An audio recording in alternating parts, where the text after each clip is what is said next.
Hello, good evening everyone. मैं doctor Swati Sharma English सूत्रा में आप सभी का स्वागत करती हूँ। और आज मैं आप लोगों के लिए कुछ ऐसे क्वेश्चंस लेकर आई हूँ जो आप लोग देख भी रहे होंगे, रेन एंड मार्टिन बुक से लिए गए हैं, बनाए हैं। आप में से कुछ लोगों को ये भी लग सकता है, अरे ये ऐसे क्वेश्चन कहाँ आते हैं भैया। कुछ भी पूछा जा सकता है, लेवल पेपर का इजी ही है। स्पेलिंग रूल्स हैं, पंचुएशन पे है, रूल बेस्ड हैं और रेन एंड मार्टिन पे बुक से बने हुए हैं। आप चाहें तो चेक भी कर सकते हैं। मैं भी अपनी रेन एंड मार्टिन किताब, हालांकि मेरी किताब बहुत फट गई है, मगर मैं भी अपनी किताब जो है लेकर आई हुई हूँ रूल समझाने के लिए। तो चलिए स्टार्ट करते हैं। और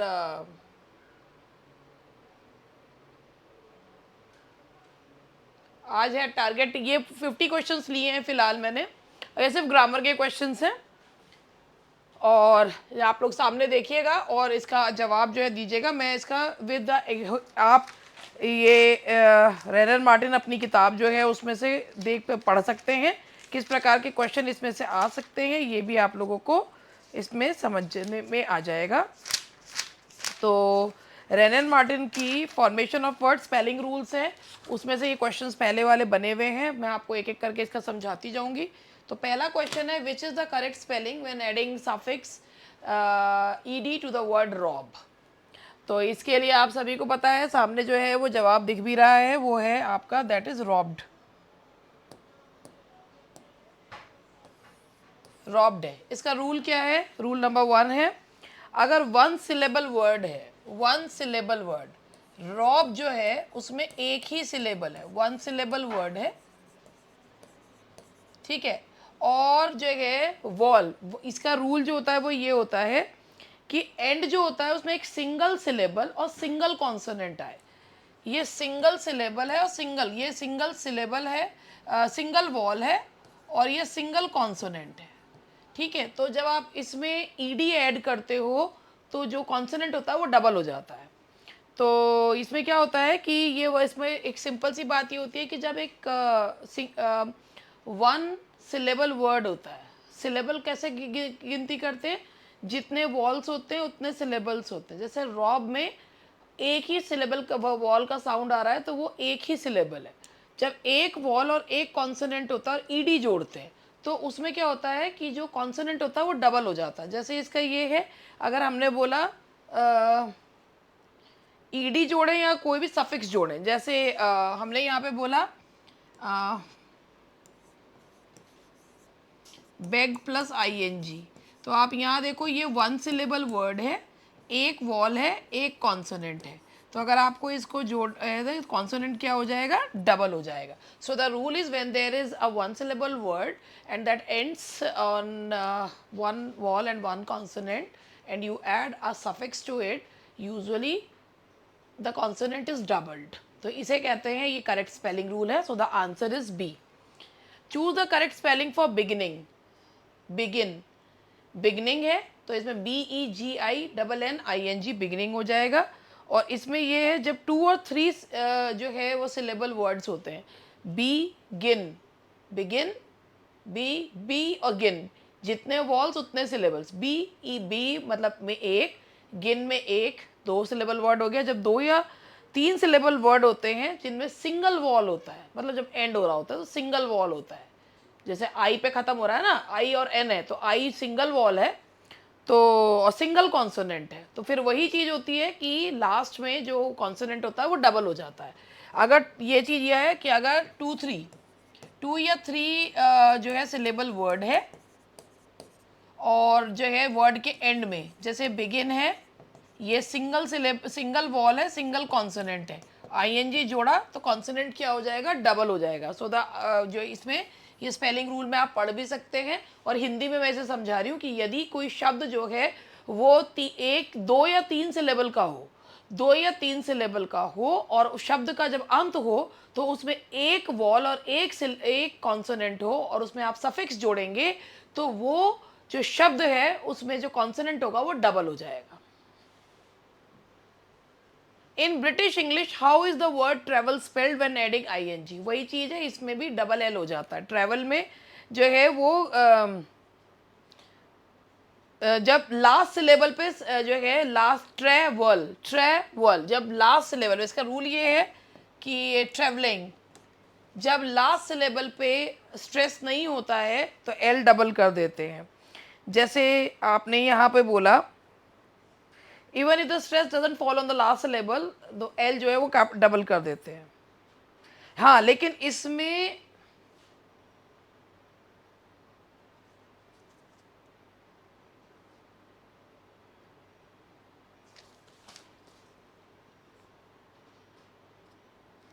एक चीज याद रखिएगा कि अगर जैसे हम यहाँ पर ये बोलते हैं, इसके ये है, अगर किसी में जैसे बोलते हैं स्किल ऑफ फुल, स्किलफुल बोलते हैं, तो क्या करते हैं जब फुल जोड़ते हैं ना किसी में, तो ये एक एल जो है वो ड्रॉप कर देते हैं, स्किलफुल। ये याद रखिएगा, when full is added to a word that ends at double L, तो one L is dropped। तो इसको जो स्किलफुल होगा, ये सेम इसी आप उसमें पढ़ भी सकते हैं। Which of these is an exception to the doubling rule for unstressed final syllables. मतलब जैसे भाई जब फाइनल सिलेबल अनस्ट्रेस्ड होता है, फाइनल सिलेबल जब अनस्ट्रेस्ड होता है तो हम जो है वो डबल एल करते हैं, मगर exception to the doubling rule for unstressed final syllables, तो इसमें है आपका यहाँ पर एक्सेप्शन है इसका,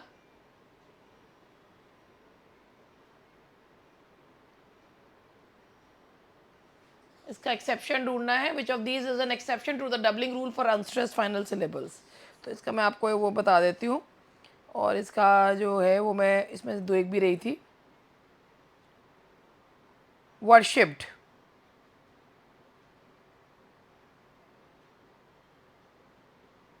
एक मिनट,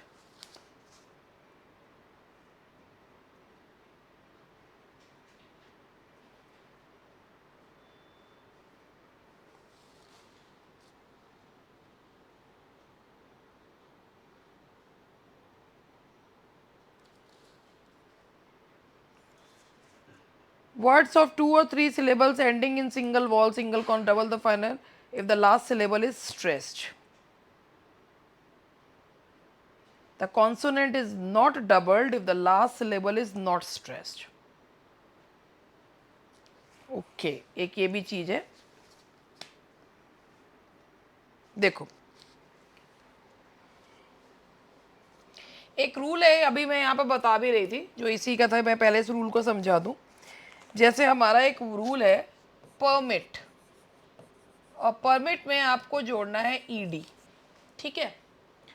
तो सबसे पहले इसको मैं आपको बताऊं, परमिट, इसमें एक वॉल, इसमें एक वॉल, यानी कि इसमें सिलेबल्स कितने हैं, 2 सिलेबल्स, ठीक है। कितने सिलेबल्स है, 2 सिलेबल।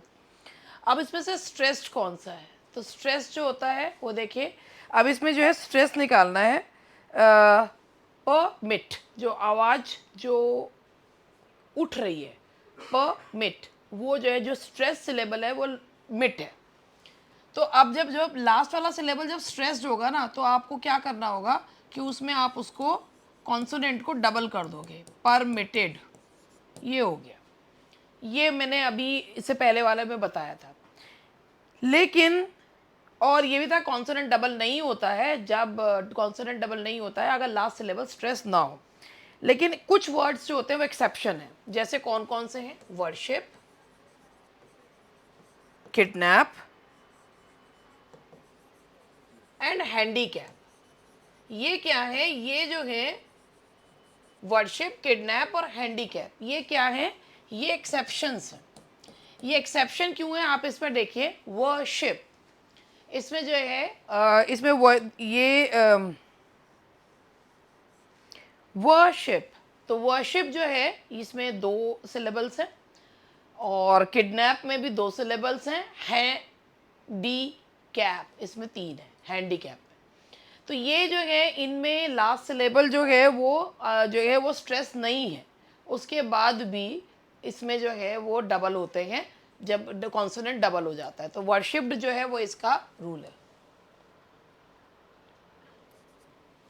तो स्ट्रेस लगाने का तरीका होता है, ठोड़ी के नीचे हाथ लगा के देखते हैं तो उससे पता चलता है कि जहाँ पर ठोड़ी लगती है बोल के देखिए, जैसे यहाँ पर बोल के देखिए वर्शिप, तो व पे जो है वो थोड़ी लगती है, शिप पे नहीं लगती है। तो जो यहाँ पे आपका चिन्ह जो है आपके हाथ पे लगता है वो स्ट्रेस सिलेबल होता है, जहाँ चिन्ह नहीं लगता है वो अनस्ट्रेस सिलेबल होता है। तो वर्शिप में शिप जो है वो अनस्ट्रेस्ड है और वह जो है वो स्ट्रेस सिलेबल है। तो इसमें जो है यहाँ पर तब भी एक्सेप्शन है, इसमें आपका कॉन्सोनेंट डबल हो जाता है। आज थोड़ा सा जो है मैं आपसे कहूँगी कि आप लोग एक बार रेन एंड मार्टिन का जो चैप्टर 27 है, पुरानी बुक में तो चैप्टर 27 है स्पेलिंग रूल्स, वो देखें जरूर। What happens to the final L in skill when the suffix ful is added. मैंने अभी आपको बताया था कि अगर फुल जो है वो किसी वर्ड में ऐड कर देते हैं तो एक एल जो है वो ड्रॉप कर देते हैं। तो यहाँ पे जो सही जवाब है that is B, skilful. How is move spelled when the suffix is added ing? How is move?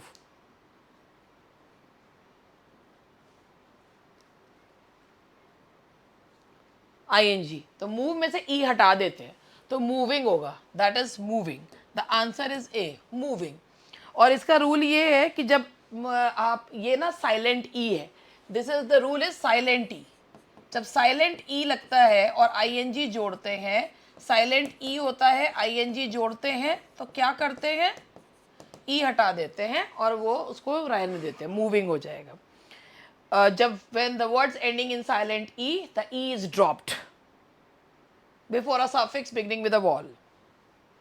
हाँ, लेकिन इसका भी एक एक्सेप्शन है। अगर देखो इसमें एक एक्सेप्शन ये है कि अगर आपका सफिक्स वॉल से शुरू होता है तो साइलेंट ई जो है वो ड्रॉप हो जाता है, लेकिन अगर सफिक्स जो है कॉन्सोनेंट से स्टार्ट होता है तो साइलेंट ई रहता है। जैसे इसका एग्जांपल है आपका इसमें यहाँ पर जैसे हमने यहाँ पे लिखा कि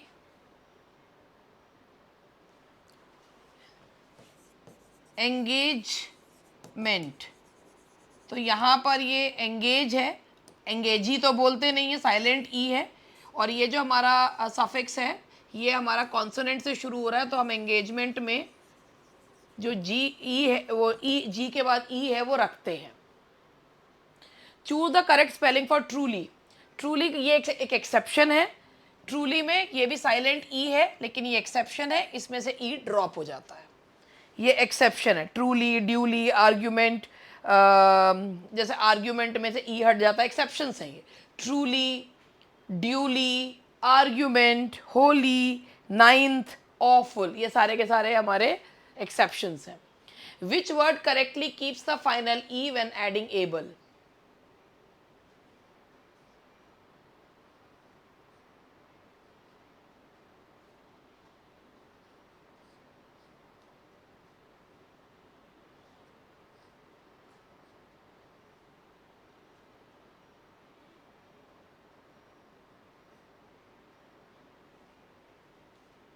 and that is noticeable. Noticeable जो है ये आपका keeps the final e, that's noticeable. और ये जो है इसका रूल ये 228 है कि जब वर्ड्स जो हैं सी ई या जी ई में एंड होते हैं, सी ई या जी ई पे एंड होते हैं, तो वो जब वर्ड्स जो होते हैं वो सी ई या जी ई पर एंड होते हैं तो वह ई रखते हैं जब उनमें एबल या ओ यू एस जोड़ देते हैं। ये रूल्स हैं, आप चाहे तो उन्हें आप खुद भी पढ़ सकते हैं। और जैसे यहाँ पर है एग्जाम्पल मैं आप लोगों को बता रही हूँ, ओ यू एस, जैसे हमने लिखा करेज और प्लस ओ यू एस जोड़ा तो ये स्पेलिंग होती है हमारी करेजियस, और ये जी ई है और ओ यू एस जोड़ा। इसी तरीके से हमने यहाँ पर एक वर्ड है हमारा चेंजेबल, तो हमने यहाँ लिखा चेंज प्लस एबल और हमारा होता है चेंजिएबल। तो जब वर्ड जो हैं वो जी ई यहाँ पर जी ई या सी ई पर ख़त्म होते हैं और अपने बाद वो जो है जी ई या सी ई पर वो ई रखते हैं जब उनमें एबल या ओ यू एस जोड़ा जाता है। What is the correct spelling for the present participle of die? Die का प्रेजेंट पार्टिसिपल यानी आईएनजी फॉर्म क्या होगी, वो होगी डाइंग, दैट्स डाइंग, डाइंग होगी, प्रेजेंट पार्टिसिपल होगा, that is dying. I E जो होते हैं, देखिए जो आई ई होता है ना, इट चेंजेस इनटू वाई जब इसमें आई एन जी जोड़ते हैं, आई ई चेंजेस इनटू वाई। ये सारे रूल्स है भैया, इसीलिए बता रही हूँ। जैसे यहाँ पर एक एग्जांपल है टाई, तो टाई में क्या है, आई ई है, और आप इसमें ये आई ई को किस में चेंज कर दोगे, वाई में, और उसके बाद उसमें आई एन जी जोड़ोगे, तो ये होगा आपका answer dying. When adding ly to happy, the correct spelling is happily. ये तो आपको सबको पता है।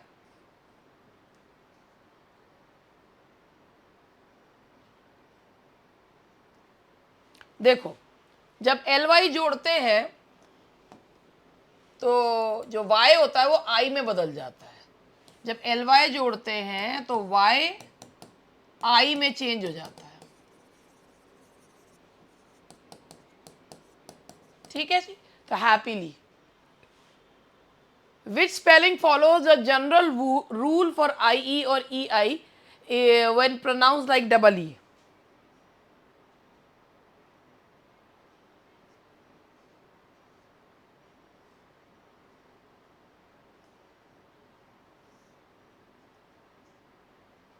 देखो, ये रूल है, और ये वाले क्वेश्चंस काफ़ी आ भी जाते हैं। इसका रूल ये है, हिंदी में लिख रही हूँ, जब आई ई और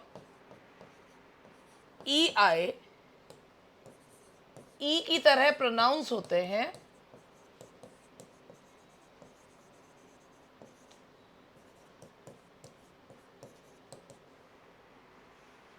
जैसे कि जीप ई की तरह परफॉर्म, तो आई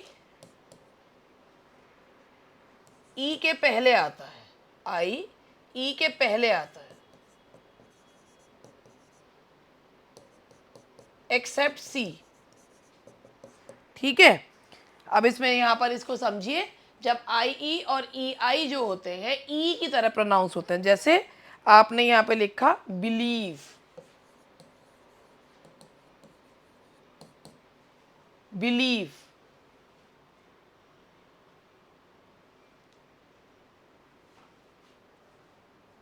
ग्रीव, आई ई, जब बड़ी ई की मात्रा लगती है ना तो आई पहले और ई बाद में लगता है, जब बड़ी ई की मात्रा होती है। हाँ, सिर्फ सी को छोड़ दो, जैसे जब सी आएगा ना तो ई पहले आएगा, आई बाद में आएगा। जैसे डिसीट, तो यहां जो है अगर सी आ रहा है ना वर्ड में तो ई पहले और आई बाद में आएगा। अदरवाइज जब ई की मात्रा लगेगी, बड़ी बड़ी की मात्रा, तो वहां पर आई पहले और ई बाद में आता है। और जैसे ये था, इसमें आप ये देखिए रिसीव, आर ई सी, कौन सा सही है, मतलब जो है आप यहाँ देखिए कि तो आई ई के B E L I E V E confusion हो जाती है। हाँ देखो, B E L I E V E ये है। अब अगर डिसीव होगा तो क्या होगा,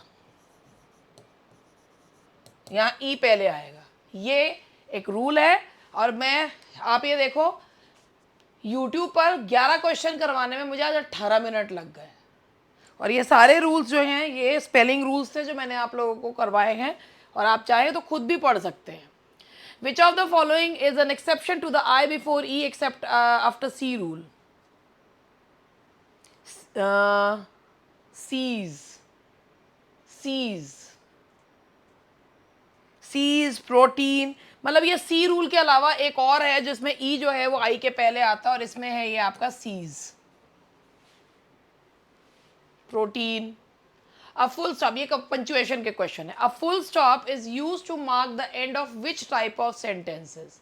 इंटेरोगेटिव्स, एक्सक्लेमेटरी, डिक्लेरेटिव और इम्पेरेटिव कंडीशनल्स। तो भैया देखिए, फुल स्टॉप या पीरियड, फुल स्टॉप को ही पीरियड यानी कि फुल जो है जहाँ पर सेंटेंस खत्म होता है, एक नया आइडिया शुरू होता है, तो वहाँ पर आपको जो है जो यूज़ करना होता है, पंचुएशन जो मार्क होता है, उसमें डिक्लेरेटिव या इम्पेरेटिव, डिक्लेरेटिव या इम्पेरेटिव सेंटेंसेस यूज़ किए जाते हैं, यानी कि अफर्मेटिव, नेगेटिव, या जिसमें हम आज्ञा सूचक होते हैं उसको कहते हैं। How are words in a series typically separated? With semicolons, with commas, with dashes. तो यहाँ पर भी मैंने जो है पंचुएशन भी निकाल लेती हूँ मैं, जिससे कि आप लोगों को इसके भी एग्जाम्पल से समझा दूँ। आई नो कि मैं, हो सकता है आप लोगों को ये चीज़ें जो हैं लग रहा हो यार बहुत पढ़ना पड़ रहा है, मगर कोई बात नहीं है, अब हम क्या कर सकते हैं।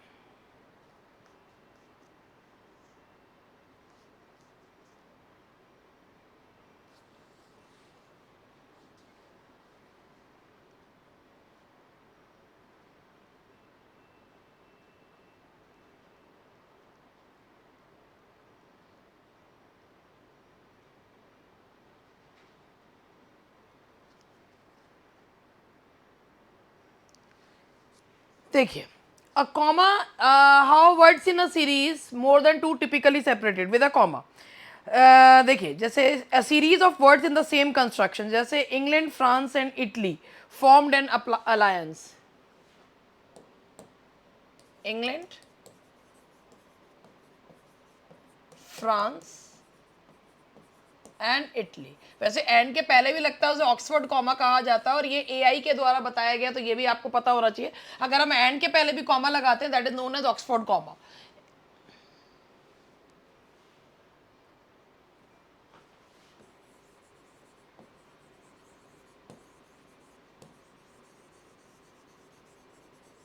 तो यहां पर है विद कॉमास आएगा, सही जवाब है आपका विद कॉमास। क्वेश्चन नंबर 15 पे चलते हैं। Is a comma generally place before the word and in a simple list of 3 nouns. तो यहाँ पर ये है कि इसका जो सही जवाब है कि जनरली नॉट, कि सिंपल लिस्ट ऑफ, मैंने भी बताया था एआई के द्वारा माना जाता है कि एआई जो है अब यूज होने लगा है, तो वहाँ ऑक्सफोर्ड कॉमा होता है, लेकिन जनरली जो है हम नहीं लगाते हैं। Which punctuation mark should follow a nominative absolute? Which punctuation mark should follow a nominative absolute? जैसे nominative absolute का मतलब ये होता है, जैसे हमने यहाँ पे लिखा कि the sun having risen, the sun having risen, the fog disappeared. तो ये जो अपने आप में एक कंप्लीट सेंटेंस होता है, जिसे अपने मीनिंग के लिए दूसरे पर डिपेंड नहीं होता है, और nominative the fog disappeared when, तो ये आपका है, ये आपका एडवर्ब फ्रेज, तो वहाँ पर आप इसे किससे जो है सेग्रीगेट करते हैं, कॉमा से। तो ये होगा आपका answer C. What is the correct punctuation for a noun in apposition? Milton the great poet was blind. Milton the great poet, Milton. Apposition होता है जब उसी नाउन को जो है वो बताया जाता है, तो दोनों तरफ जो है वो कॉमा लगाया जाता है। तो ये होगा आपका answer is A, Milton the great poet, ये एपोजिशन है। When addressing someone directly, how should their name be punctuated? With a comma. With a comma. What is indicated by a comma? When writing a sentence like Ram received a pen, Hari a watch. तो यहाँ पर है Ram received a pen, Hari a watch. यहाँ पर ये comma से क्या कर रहे हैं, एक वर्ब को ऑमिट करा है, हरी received.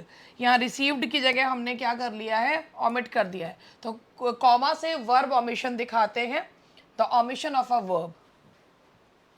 Which punctuation is used to separate the clauses of a compound sentence if they already contain commas? And that is semicolon. Semicolon जो होता है,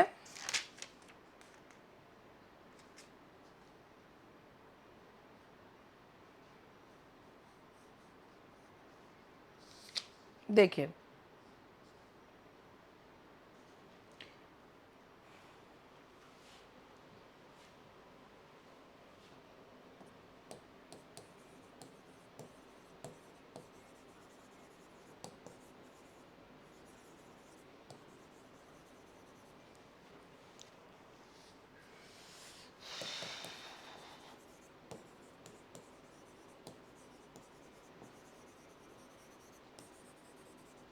यहाँ पे देखिए, जब कंपाउंड सेंटेंस में ऑलरेडी कॉमास होते हैं तो उन्हें अलग कौन करता है, सेमीकोलन जो है वो अलग करता है। सेमीकोलन से जो है उन्हें अलग किया जाता है। एग्जांपल भी लिख दिया है मैंने।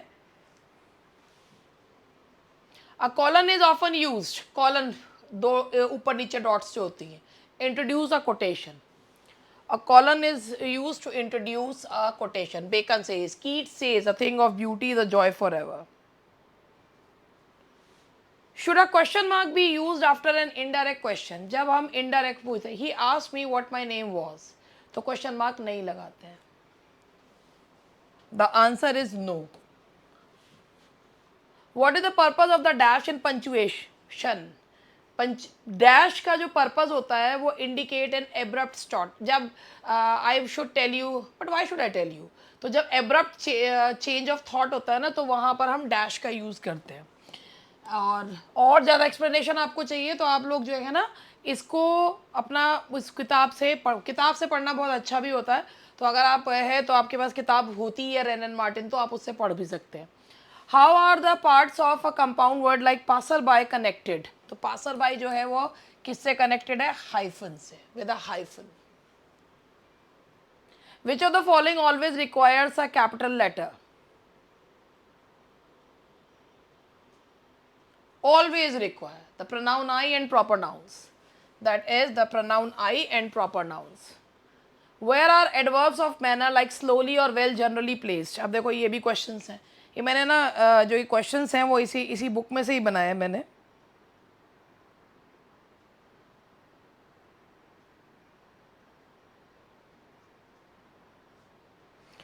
Adverbs of manner like slowly or well generally placed after the verb or the object.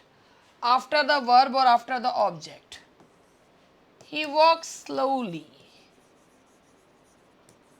तो या तो वर्ब के बाद या वर्ब के बाद अगर ऑब्जेक्ट आ रहा हो तो उसके बाद। Where should an adverb of frequency like always और never be placed in a single word verb sentence? Between the subject and the verb, that is between the subject and the verb.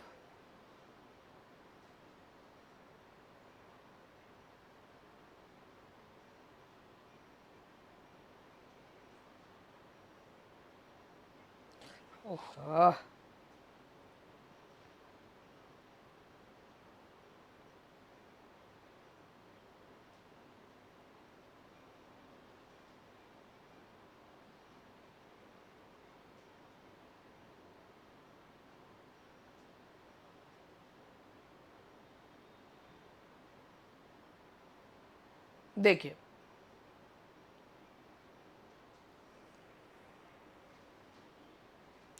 ये हमारा था कि between the subject and the verb है, इसका answer है आपका between the subject and the verb. मैं example देख रही थी इसका, between the subject and the verb. Next one is if a sentence use the verb is or, where does the adverb of frequency go? Where does the frequency go?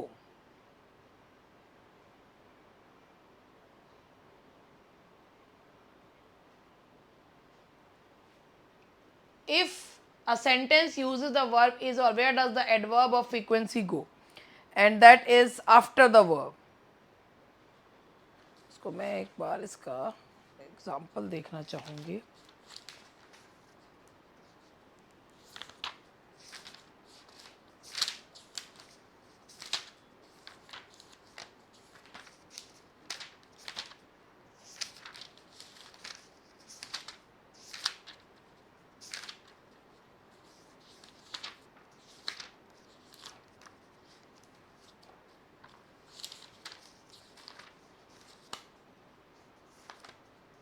Just give me 2 minutes.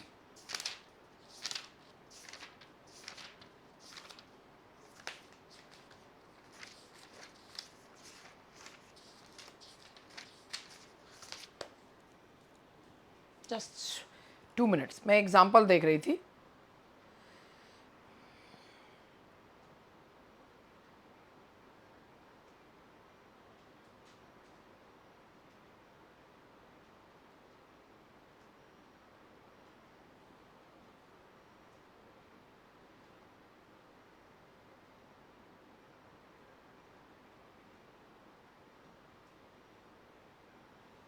Yes तो after the verb है और मैं इसके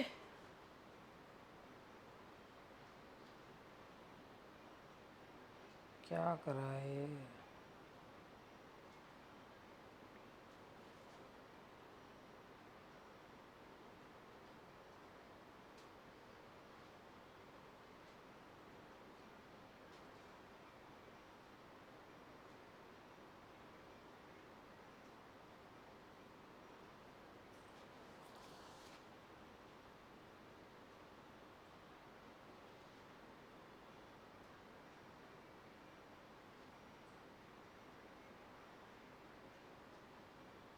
समझ में आ नहीं रहा मुझे। छोड़िए, मुझे जो करवाना वही करवा दो।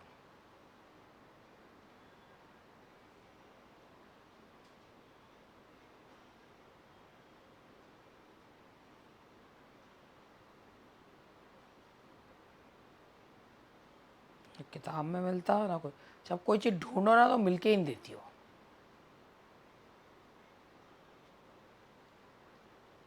चलिए,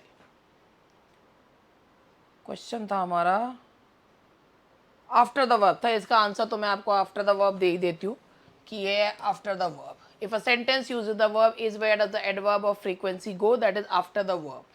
नेक्स्ट इज एग्जाम्पल समेत भी बताऊंगी, थोड़ा सा रुक के। What is the normal order when a sentence has adverbs of manner place and time, and that is M P T. पहले मैनर फिर प्लेस फिर टाइम, एमपीटी, ठीक है। और इसका जो है that is manner place time. He performed at the auditorium, और जो है एमपीटी, देखो लगाना है empty. He performed gracefully at the auditorium last night, MPT. Where should word only be placed for the most accurate meaning? Only एक वो adverb होता है जो एक तो इस तरीके का जैसे कहना चाहिए ये एक ये किसी के भी पहले लग सकता है। ओनली एक ऐसा एडवर्ब होता है, ये जो नाउन है प्रोनाउन के पहले भी लगता है, या फोकसिंग जो होता है ना मॉडिफायर होता है, इसे फोकसिंग मॉडिफायर कहते हैं आप। मतलब जिसके पहले लगता है ना उस पर फोकस करता है। Mark my words, focusing modifier कहते हैं इसे। तो ये कहाँ लगता है? Immediately before the word it modifies. जो मैंने अभी आपसे कहा फोकसिंग मॉडिफायर होता है ये। जैसे है कि जहाँ भी आप लगाओगे ना, और जो है ओनली ही गेव मी जो है 5 रुपीज़, तो ही के पहले लग गया तो फोकस करा ही पर। What is the correct position for the word enough? Enough कहाँ लगता है अगर एडवर्ब के तौर पे लगे? He is rich enough to help you, he is rich enough to help you. अब आप यहाँ देख रहे हैं एडजेक्टिव के बाद लगा, तो देखिए कहाँ है? After the word it modifies, before the word it modifies, it is placed after the word. Usually adverb जो होता है वो एडजेक्टिव, वर्ब और अनदर एडवर्ब को ही मॉडिफाई करता है। In a sentence with an auxiliary verb and a main verb, where is the adverb of frequency placed? Where is an adverb of frequency placed? And that is after the first word of the verb. After the first word of the verb. और मैं कहूँगी आप लोग इनके examples जो हैं अपनी किताब में जरूर देखें। Where do have to and used to prefer the adverb to be placed? Have to and used to prefer the adverb to be placed.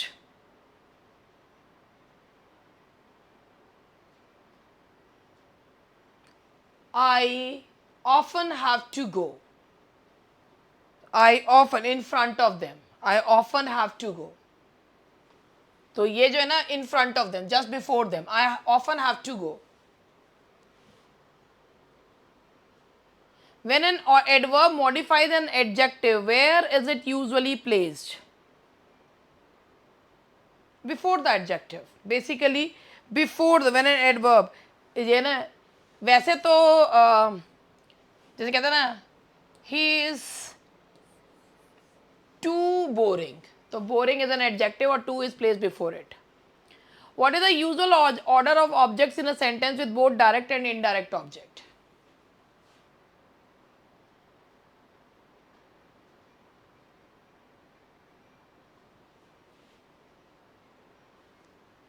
इसको एग्जाम्पल से समझाना चाहूंगी। जैसे एग्जाम्पल दिया मैंने, लेंड मी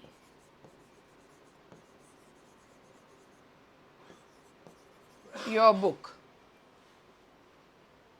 तो direct and indirect object, indirect object जो होता है प्रीसीड्स डायरेक्ट, इनडायरेक्ट ऑब्जेक्ट पहले आता है, डायरेक्ट ऑब्जेक्ट बाद में आता है। मी पहले आया, बुक बाद में आया। Lend me your book. Where is an adjective phrase usually placed? Immediately after the noun. Adjective phrase is placed immediately. The crown is made of gold. Adjective phrase is placed immediately, क्योंकि भैया चाहे adjective clause हो, adjective phrase हो, immediately noun के बाद लगाया जाता है। When an adverb modifies a whole sentence, where it is placed? It is placed just before the sentence. Fortunately लगाओगे तो कहाँ लगाओगे? सेंटेंस के शुरू में।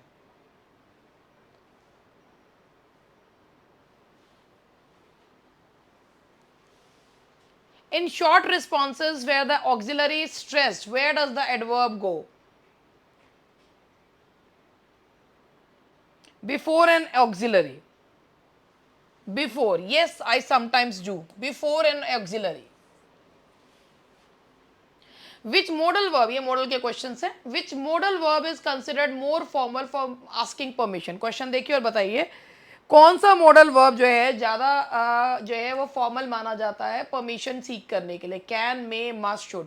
देखिए can informal के लिए use होता है और must जो होता है वो must permission के लिए नहीं है. मे परमिशन कुड भी होता है, वो बहुत ही फॉर्मल के लिए होता है इसमें भी. और जो माइट होता है जिसमें हेजिटेट करते हुए परमिशन मांगते हैं, तो फॉर्मल परमिशन के लिए यूज होता है मे.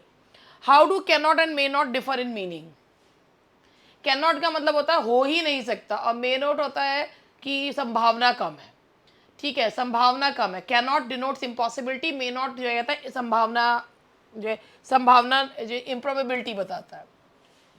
तो भैया ये क्वेश्चन मैंने खुद तो वो करे नहीं है, एआई वाले क्वेश्चन है नहीं, ये मैंने बुक के क्वेश्चंस जो है बुक के रूल्स के क्वेश्चंस हैं. तो आई होप कि ये भी क्वेश्चंस इस तरीके के. अब ये मत सोचिएगा क्या है बनाए मैंने भी उसी तरीके से है कि इस तरीके का प्रॉम्प्ट लेके भी बनाए जा सकते हैं. तो एनीथिंग कैन बी आस्क्ड. ये इस तरीके के क्वेश्चन 2016 के पेपर में पूछे गए थे. तो जब हम मॉडल मानते हैं तो हर तरीके के पेपर जो है करने चाहिए. अब पता नहीं ना कि क्या हो जाए. When expressing ability, a specific action in the past, what should be used instead of could? जब हम स्पेशल एबिलिटी बताते हैं ना कि when the building caught fire, we were able to rescue lot of people. तो जब हम एक स्पेशल एबिलिटी बताते हैं तो वहाँ पर कुड नहीं लगाते हैं. कुड एक जनरल एबिलिटी बताने के लिए यूज़ किया जाता है पास्ट की. स्पेशल एबिलिटी बताने के लिए यूज़ किया जाता है was were plus able to. आज मैं अपने सारे पत्ते खोल रही हूँ, जबकि मुझे पता है मुझे बहुत लोग बिल्कुल पसंद नहीं करते, मगर फिर भी मैंने कहा कोई बात नहीं, जो पसंद करते हैं उनको तो करवा दूँ. The modal might can be use to express. Modal might जो होता है ना, माइट जो यूज करते हैं वो यूज की चीज के लिए किया जाता है डिससेटिस्फैक्शन. यू माइट पे मोर अटेंशन. डिससेटिस्फैक्शन बताने के लिए होता है कि तुम्हें ज़्यादा ध्यान देना चाहिए. Which modal is used in the first person to express pure future in traditional first person में? आई के साथ, वी के साथ क्या यूज करते हैं? Pure future. हालांकि अभी ऑब्सोलीट हो गया है, मगर यूज किया जाता है that is shell. First person के साथ.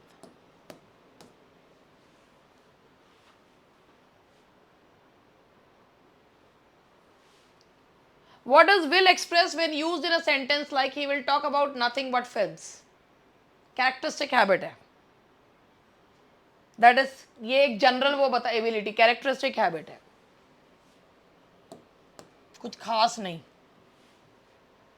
विच modal is use in all person to express duty और ऑब्लिगेशन? ड्यूटी और ऑब्लिगेशन बताने के लिए क्या यूज करोगे? Should. You should pay more attention, you should not disrespect others, तो शुड यूज किया जाता है. What is the past form of must when expressing obligation? Must का कोई पास्ट टेंस नहीं होता है, इसीलिए हमें यूज करना होता है had to.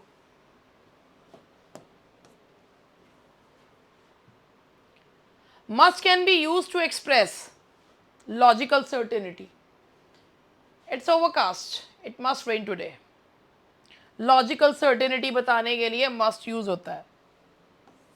He has one house in Mumbai, one in Delhi, he must be very rich. That is logical certainty. Which modal expresses moral obligation or desirability? That is ought to.